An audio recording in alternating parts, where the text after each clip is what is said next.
Hour number 3 on this Monday night. Glad you're along. I'm going to read something, and then I'm going to bring our guest on right after I read this. And I want to ask you, before I actually start reading, it's not very long, but when, in your memory, was the last time you heard, beside this program, the name Fukushima? Have you heard that name in any news story, on any network, on any news venue or platform lately? It's not there anymore. Why? Ask the average man or woman on the street. They'll say because they took care of it. It's not a problem anymore. No big deal.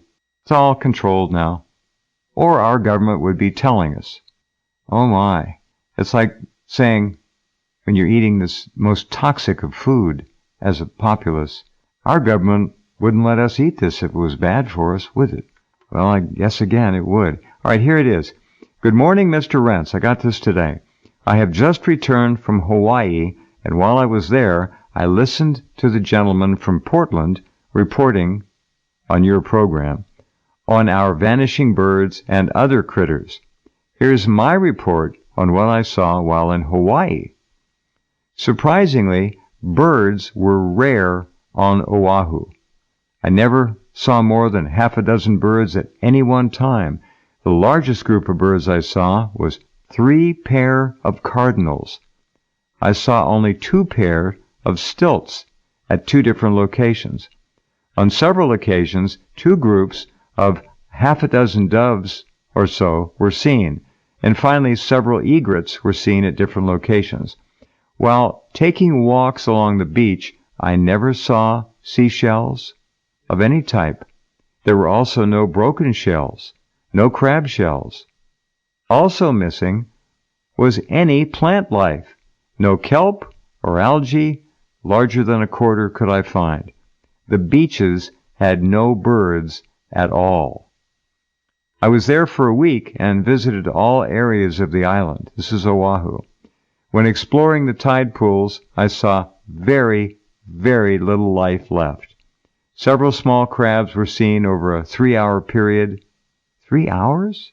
But there were no barnacles, no mussels attached to the rocks. No sea anemones or jellyfish either. I saw several small smelt-type fish less than 2 inches long. Also missing were any type of plant life clinging to the rocks in the tide pools. In Honolulu, no flocks of birds were to be seen. The most common bird were doves, and they were rare. Just south of Honolulu is Cocoa Head Crater, which I climbed to the top of, 1,200 feet. From the top, with a pair of binoculars, I could see for miles, but I saw no birds. Near the same location, 600 feet above the breakers on a headland, I could see for miles again. And again. No birds. On the offshore island, there were also no birds to be seen. Not one. While investigating the tide pools, I had a chance to inquire with a local fisherman regarding how good the fishing was, and he stated it was so-so, so I didn't inquire any further. And I thank that gentleman, Rick, for sending that in. And any of you have observations, do send them in. I'm keeping an archive. If you look on the right-hand side of the homepage, you'll see Fukushima, and you'll see the Bugs and Birds Archive Collection. Read up and understand that this is not at all endemic to the mainland. It goes to the islands. It goes all over Canada, entire North American continent, and Northern Hemisphere, for that matter, is being equally impacted by this astonishing calamity called Fukushima. All right, with that, let me bring Mitchell Henderson back on the program. Mitch was with us a couple weeks ago. No, not that long ago, a week ago or so. And I wanted him to come back because he is a man with great insider wisdom and knowledge, and that's always good to have on this program. Hello, Mitch. Welcome back. Hello, Jeff. How are you doing tonight? Well, I'm kind of depressed, to tell you the truth. I mean, I don't know if you've been with the program since 3/11 happened, but we've been covering this vigorously and then some from the beginning. And everything we saw that was due to happen has in fact transpired. And I have a strong suspicion that it's only going to get worse. But nobody's talking about it because the government just lies and lies. And what's the worst kind of lie? The lie of omission. And that's what they do. They just don't talk about it. Well, actually, it was only about a month ago that it was brought to my attention. I mean, I remember when Fukushima happened and everything, but I was unaware of the consequences of it. However, I live in New Mexico, and I have friends that work at the national laboratories where they make the nuclear bombs and stuff. So they're nuclear scientists, and they know about radiation and radiation effects. So they're the ones who they brought up to me. They said, well, you know, do you know about Fukushima? And I said, well, I know there was an earthquake and a reactor washed away. And they said, no. They said, you know, nobody knows this, but this is perhaps the most dangerous event that has happened. The consequences of Fukushima have not even come into full maturity. We don't even know all the bad things that it's going to do. All we know is that it's a catastrophe of epic proportions, and yet nobody really knows about it. You know, you have friends who are in the sciences, and I'm just wondering how it is that they can know, and yet we hear nothing about it, nothing, unless we know someone like you who happens to know a few of them, and they pass the word along. I mean, I can go back a long ways to the efforts that we made here to bring the truth forward. This is not a disaster. This is not a catastrophe. This is a calamity.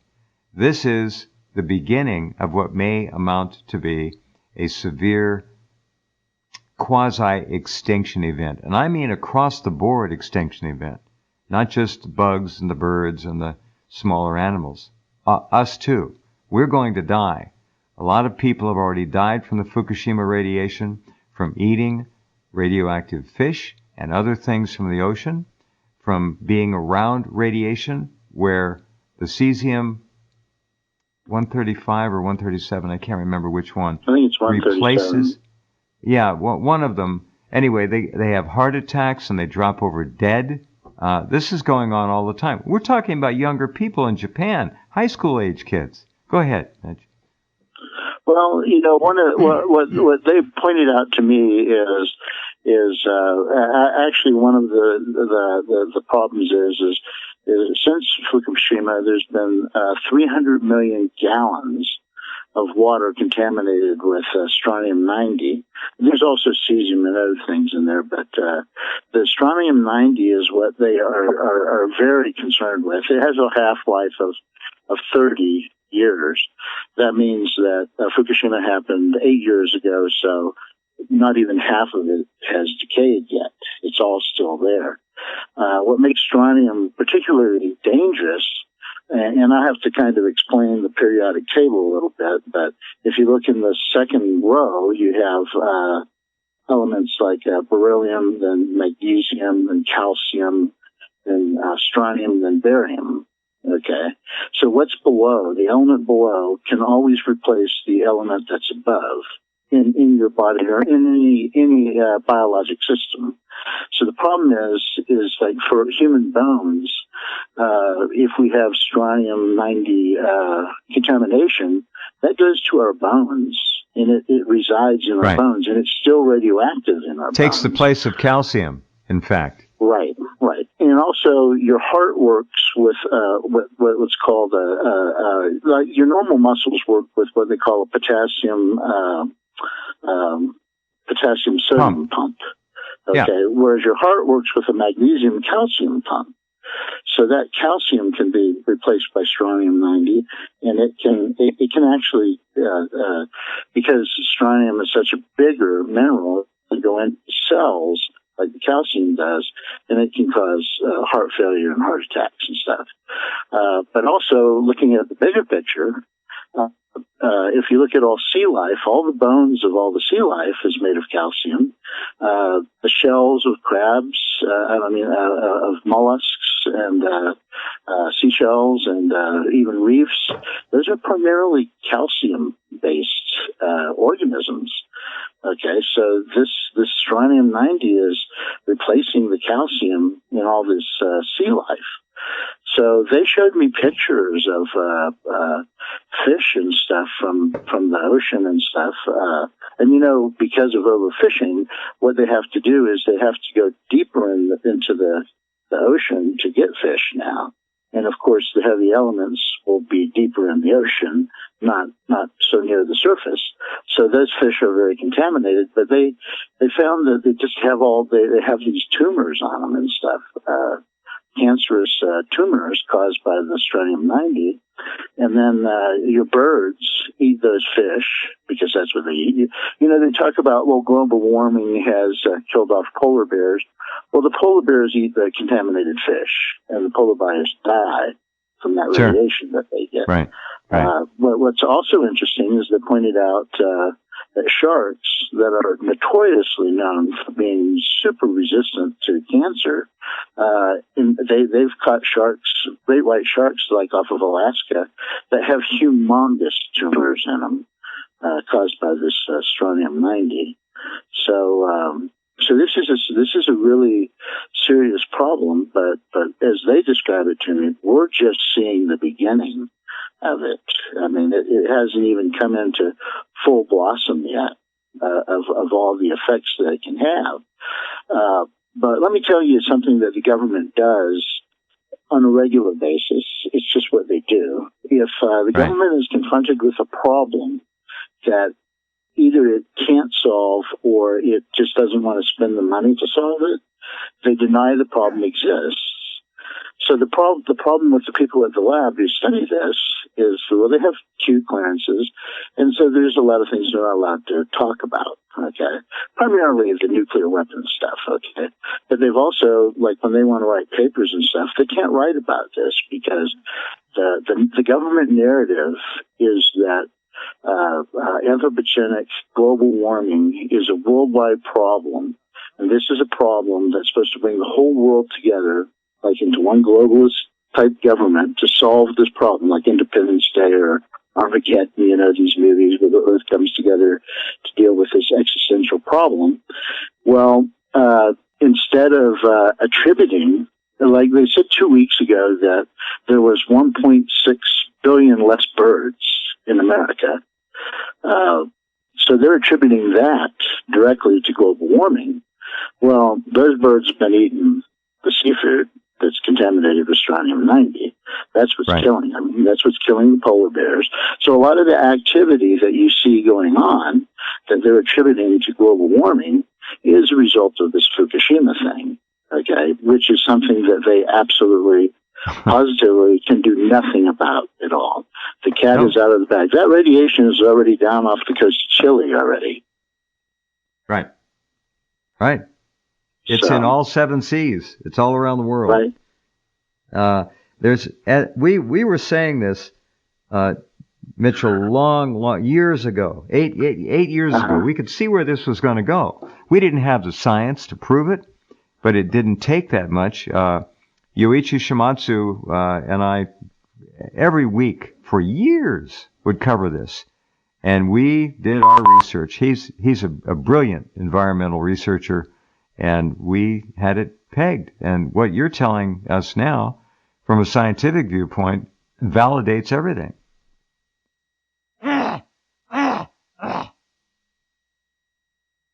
Well, I think that beep beep was Mitch dropping off.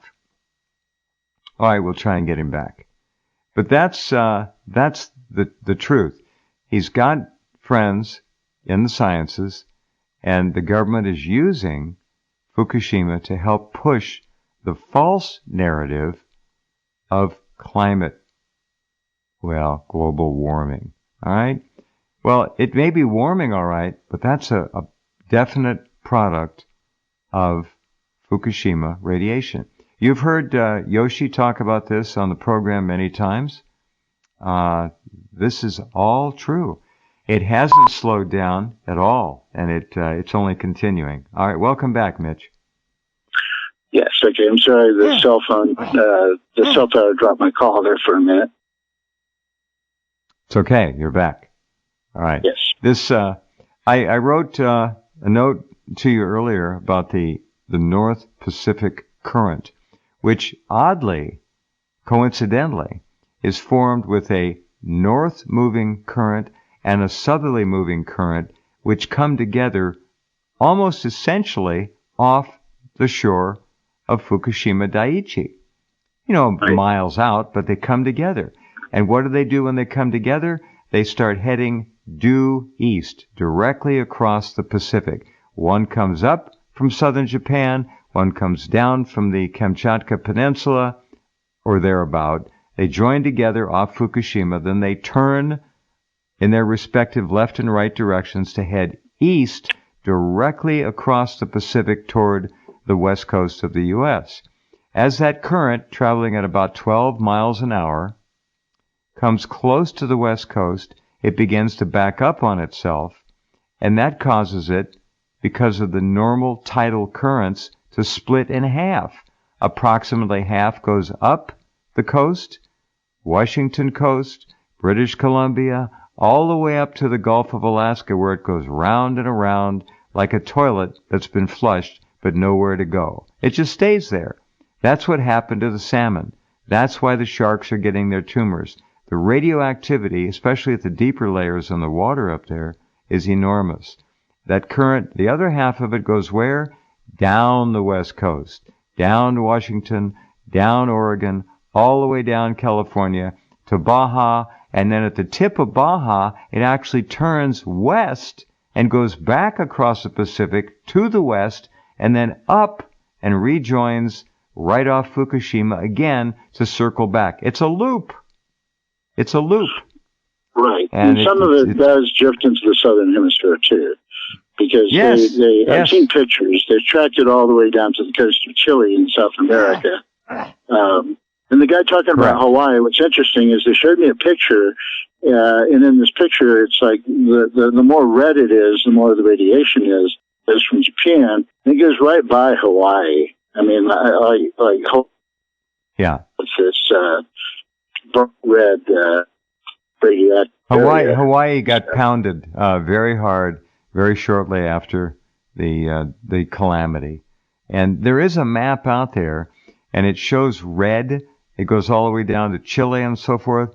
That map is erroneously being passed around. I'm not sure which one you have. There is one map that is showing the results of an earthquake, and it's not radiation. What's happening?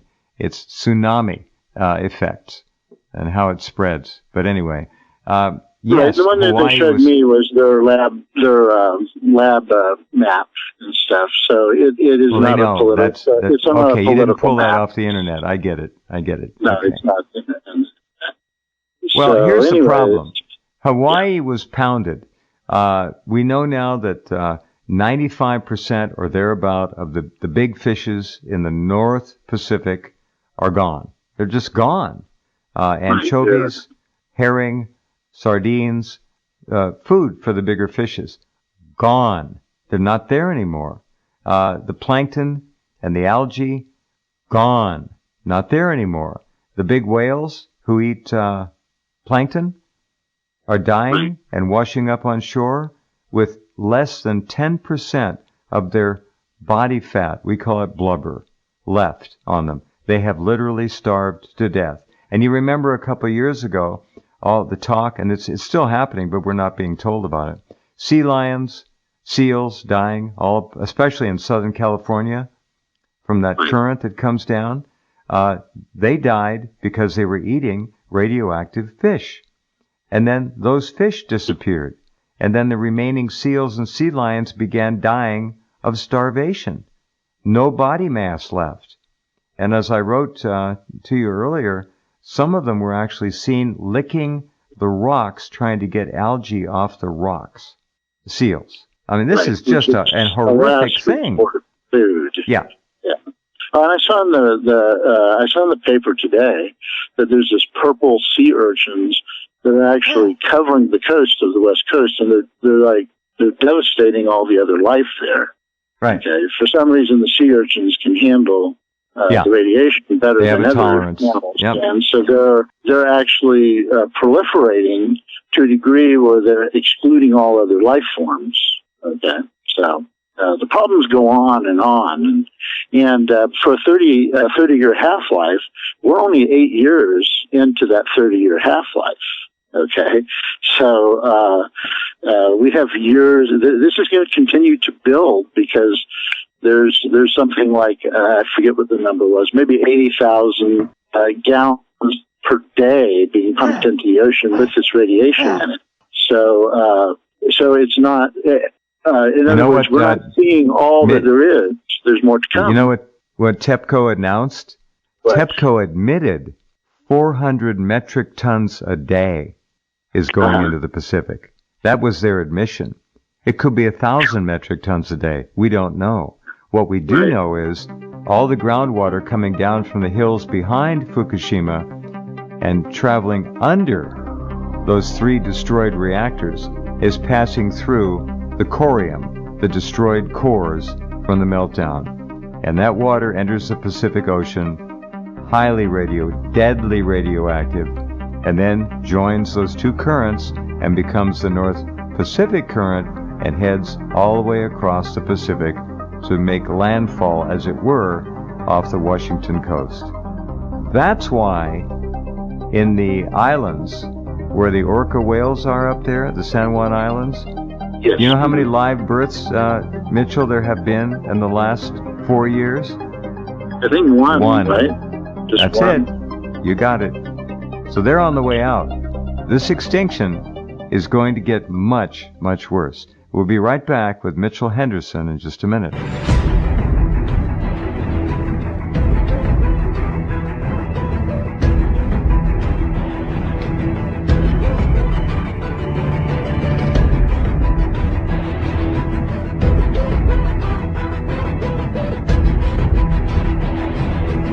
Okay, and welcome back. Let me do just a little bit, Mitchell, on this salmon thing here. A lot of people have moved to factory-farmed salmon. Some of them are raised in pens offshore, not far offshore. Many are raised in a hole in the ground, dug in the ground, and filled with water and aerated and fed the most vile garbage you can imagine, slaughterhouse scrapings, you name it. Roadkill, ground up and cooked and prepared, thrown in for these salmon. Farmed salmon, now called the most toxic food in the world. Factory farmed salmon, the most toxic food in the world. It's already a $1 billion industry. I put the story up the other day. 5 shocking reasons not to buy farmed salmon. A single farmed salmon may have been fed over 120 wild-caught fish. That means they're taking fish out of the wild in those sea pens, and they're eating them. So it's decreasing fish. And those fish in the ocean, remember, are eating radioactive smaller fish, if there are any around. Number 4, salmon are eaten alive by sea lice in their underwater factory farming cages. They can't swim and move properly. Number 3, salmon farmers shoot seals regularly to keep them away from their salmon farms. Number 2, salmon farms pollute waterways and damage wild species. Right? Number 1, farmed salmon are utterly toxic. Toxic chemicals such as cancer-causing polychlorinated biphenyls, PCBs, bioaccumulate right up the food chain in carnivorous marine life. This means that although very dilute in seawater, they accumulate in the fatty tissues of marine animals. Okay, salmon, forget it. Scotland is down to less than 1/3 of their normal amount of salmon. from the sea, Atlantic salmon. Go ahead, Mitchell. Right. Well, part of the problem is when you look at the ocean has minerals in it. Okay, and those minerals come from rain on the land, washes minerals into the sea. Okay, so by the time it dissolves in the water and travels all the way down to the sea, those minerals are very dilute. Okay, but if you dig a big hole in the ground and you put water in it, what you're going to get is you're going to get a concentration of those minerals, which includes things like mercury, arsenic, stuff like that. It's going to have these concentrated heavy metals in it. But you're not going to have dozens. If you go out to sea, the level of those heavy metals is going to be lower. But if you dig a hole in the ground, it's just going to percolate out. I mean, it's going to be concentrated. So the farm salmon is going to have a lot of heavy metals in it. And heavy metals are a problem for your body. Your body can't get rid of them that easy. No. Yeah. No. It's not easy to get rid of them. If I may go back to the commercial that ran, Bio Superfood, created by Dr. Michael Kiriak in the Soviet Union when Chernobyl occurred, with a staff of hundreds of clinicians to find out what they could come up with to help chelate radiation out of the bodies of those hundreds of thousands and millions who were exposed. And they came up with the 4 most potent algae in the world. That's what Bio Superfood is made of. It is grown underground in ultra-clean conditions on the Kamchatka Peninsula, harvested and brought over to Canada where it's encapsulated. I take 6 or 7 of those every day, and they are fabulous, and I have for many years. Just a little pitch there for one of our wonderful sponsors. The best. Okay. Now, we don't have to stay on this the full hour. Mitchell, if you'd like to talk about politics such as it is, or whatever it is. Well, one of the things I wanted to mention, in my book, A Man Beyond His Mission, I'm really trying to reveal to people what the false narratives that the government creates about things, okay? And they really play on people's ignorance. So, for example, here in New Mexico, our governor wants to have red flag laws. Okay, so when she earlier this year she passed a universal background check law, but only made it a misdemeanor, so it's really unenforceable. But all the sheriffs in the state, except for the 3 counties that have the big cities, all declared themselves Second Amendment sanctuary cities. And then when she started coming up with the red flag laws, well, these sheriffs protested it, and they said, well, it's unconstitutional. Okay, so in the Constitution, they do specifically say you have a right to bear arms. They specifically say that they can't be taken from you without due process. Well, the governor's statement, Michelle Lujan Grisham, she says, the opposition from the sheriffs should not deter anyone who is committed to making our community safer and ensuring our constitutional right to live in peace. Okay. Well, see, this is a typical false narrative put out by the government, because in fact the Constitution nowhere guarantees you a right to live in peace. If they wanted us to live in peace, they wouldn't put so many regulations on us. They wouldn't be regulating us, taxing us, stuff like that. They're taking our peace away by doing that. And as I've said, if I might dump this in, every single law that is passed by Congress or your local state legislature and that is signed into law takes away a little more of our liberty. Every one. Regulation, every one of them. Think about it.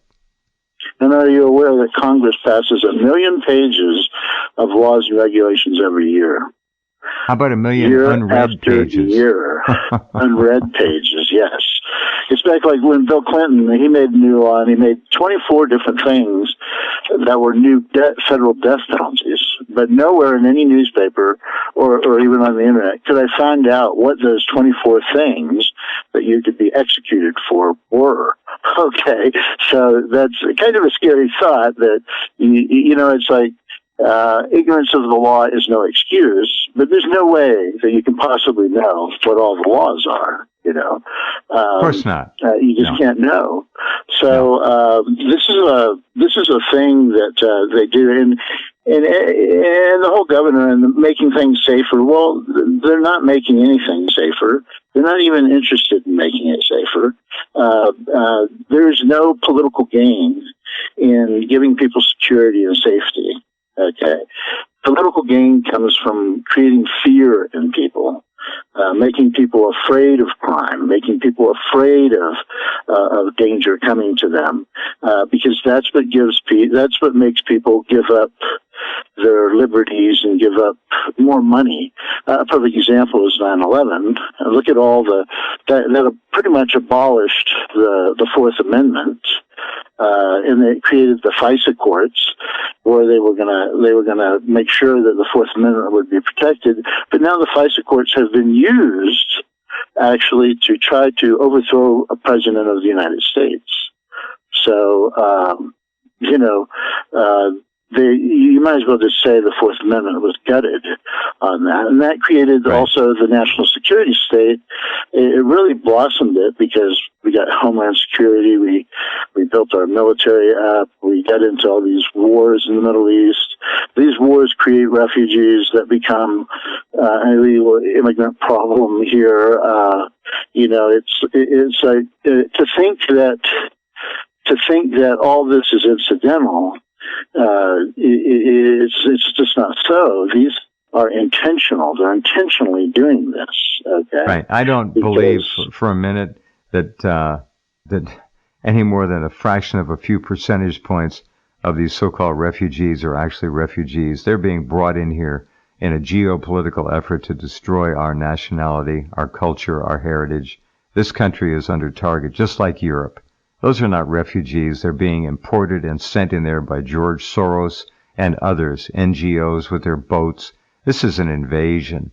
That's all it is. And here's the thing is, who are these people? You know, who are they? We don't know who they are. They could have been butchers. They could have been cruel militiamen that murdered other people in the eastern Congo and stuff. No vetting. And you know, they actually eat people. They eat their enemy. Okay, so those people can be coming over here. They're the people who are going to run and be refugees because they're wanted back in their country. Another interesting thing is.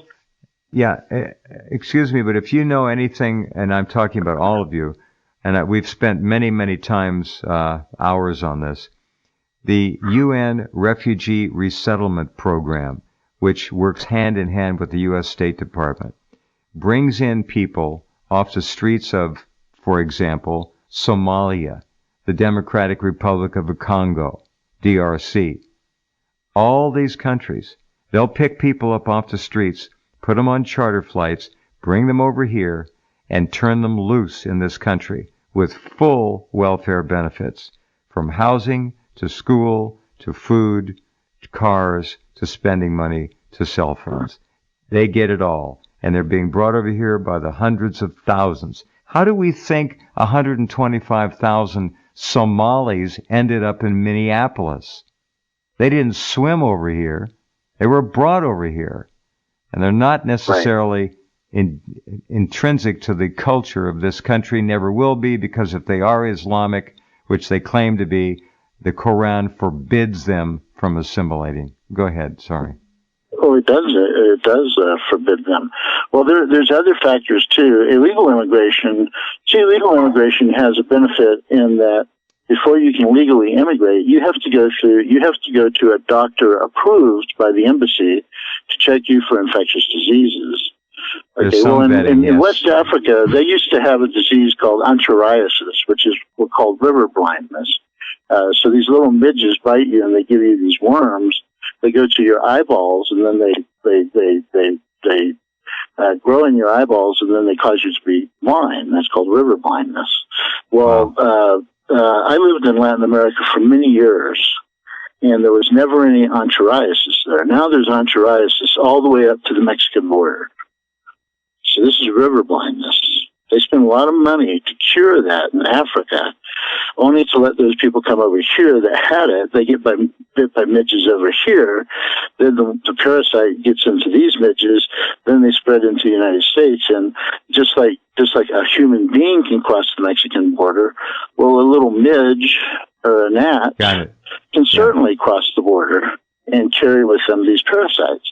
So they're actually, the Constitution says the government is supposed to do things for the general welfare of the people. Well, what they're actually doing is they're introducing not just diseases, but in many cases, drug-resistant diseases into the United States that either we had at one point gotten rid of and controlled, or that are brand new and that we never had before. Chagas, 600,000 cases of Chagas, they never do it. At least. Yeah, no. Chagas disease. That comes from southern Lake Bolivia, Argentina, there, and disease. It's all the way up here. It's in Central America. It's in Mexico now. Yeah, it's in the U.S. now. We got 600,000 cases in the U.S. Yeah. These things aren't talked about, though, Mitchell. Nobody talks about them. Nobody talks about them. Now, in your book, A Man Beyond His Mission. And let me make this real clear. He has a marvelous book, A Man Beyond His Mission, An Insider's Secret History of the Decay of American Society, Military, and Law Enforcement. Out in paperback, just October 10th. Amazon has it, A Man Beyond His Mission. And believe it, Mitchell Henderson is well experienced. Go ahead, Mitch. Okay, yes, it's like one of the big things that I did in this book. The book was supposed to originally just be about me infiltrating the Cali cartel and bringing them down, putting them in jail, which is a big, exciting story, of course. But as I did that, I thought, well, it'd be insane to go to Colombia all by yourself without backup and meet with the most powerful drug lords in the world. So I felt, well, I need to write about my background and the military, the police and stuff, and how that prepared me for the mission. But then as I started writing that, I said, people just don't know the truth about all these things. They don't know the truth about the military. They don't know the truth about the police. They don't know the truth about how they've degraded it. Okay, so we hear all the time that we have, for example, the greatest military in the world. Well, the truth is we do not have the biggest military in the world. We only have 14 combat divisions. Russia has 70, China has 38. So we don't have the biggest. 38 to our 14. 70, to our 38 14. to our 14. Right. And then we don't have the best in the world either. I have fought with foreign troops in war-torn countries. They're actually very skilled soldiers. They're very good soldiers.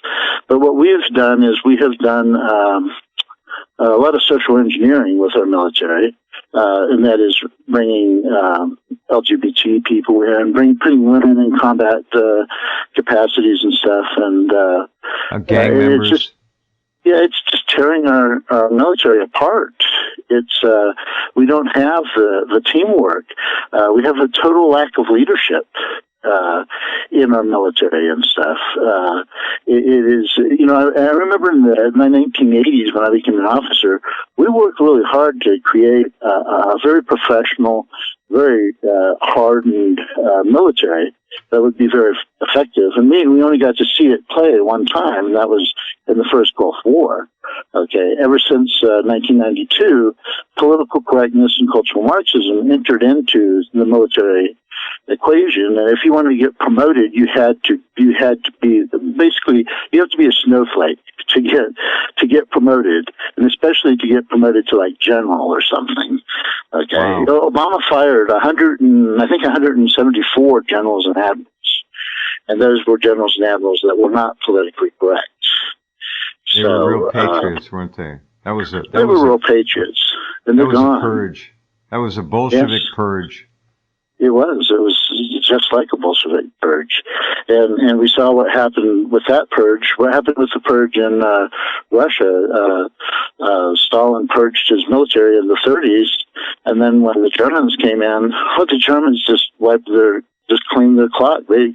They captured entire army groups in a matter of days because they had no leadership left. So, we're kind of in that same boat now. We're way behind the curve on our military readiness and stuff. I'm still privy to, I'm a retired captain in the Army, so I'm still privy to what's going on in the military. And, one alarming thing is, and this was even made public, Colonel Andrew Basovich did a op-ed in the New York Times and said that we need to quit training our army to fight other armies. We need our army to be trained to do population control. Okay. And as I looked at military doctrine and stuff, we were moving into what they call littoral warfare, Littoral warfare. And that is where we were going to concentrate our military on controlling coastal cities. Okay. In other words, we're not really focused on fighting Russia or China or, a land enemy anymore. The enemy that we're training for is the American people. Oh, well, you just opened another door here. They are getting ready for exactly that. Well, they also had in the military they have MOSs, which is a military occupational specialty. And I saw warning flags when they created a new one called an internment specialist. That's a 31 kilo. And they're military police, but they're not for POWs. They're for interning civilians. They're actually training troops to do that and setting up internment, companies, battalions, brigades, etc., in order to intern people. Okay, who are they going to intern, Jeff? I mean, realistically, who is it that they're training to intern? Not Antifa. No, they're not even the Taliban, not even, ISIS. They're not training to intern them. The MPs, they have combat MPs that do POW, that take care of prisoners of war. But these internment specialists, they're not for prisoners of war, they're for civilian populations. So, there's the government, it wants to, it's the nature of any state, and this is throughout history, to gather more control over more aspects of people's lives and then centralize that control as much as possible. It's sort of like just the nature of a state. A state will always attempt to do that. It's like the end state, the resting state of the state. It's what they try to achieve and stuff. And ours is no different than any other state. We're going to be seeing, I think, in the next 12 months, utter chaos, which is what they want. They're going to confuse the American people. Hate will be flying back and forth through the media. Watch. They're going to play us like the cheapest fiddles. And I think the people they're going to be sucked into it.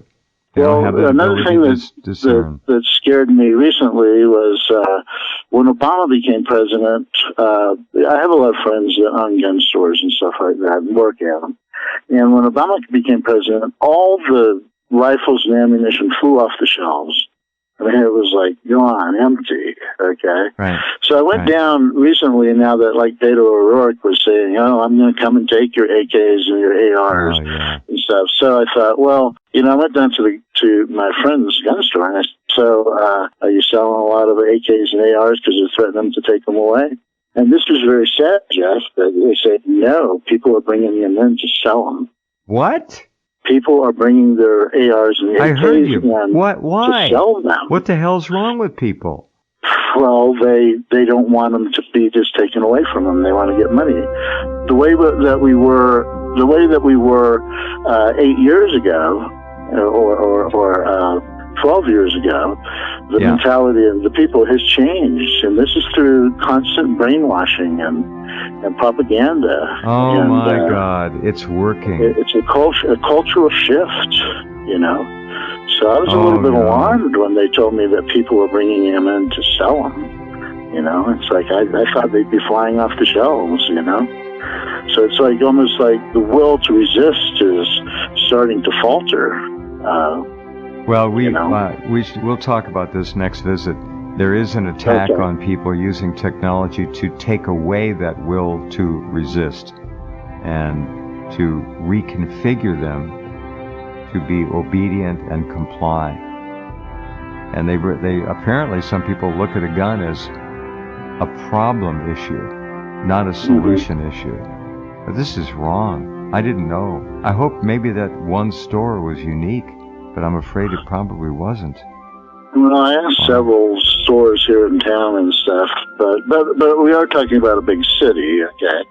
The rural areas tend to be very different, okay? Well, the rural people they'll fight, okay? But the city people, they're just following right in line, you know? So this is mostly as what they're told. City people, then, we'll say, at this point. It's city people at this point. All right. Well, good luck. They might as well get ready to snap on the leg irons, because that's what's coming. Right, exactly. Wow. So, all right. People really need to wake up, and I appreciate your efforts to wake people up. I think it's just fantastic, you know. Well, doing my best, and books like yours make my job even easier.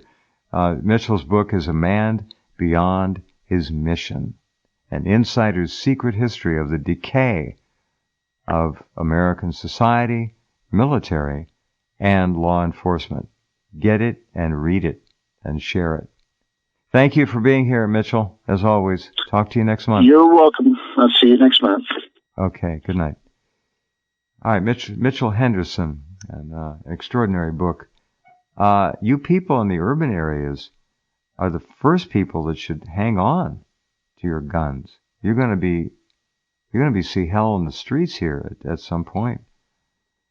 All right, back with you tomorrow night on Tuesday already, November the 5th. Take care. Talk soon.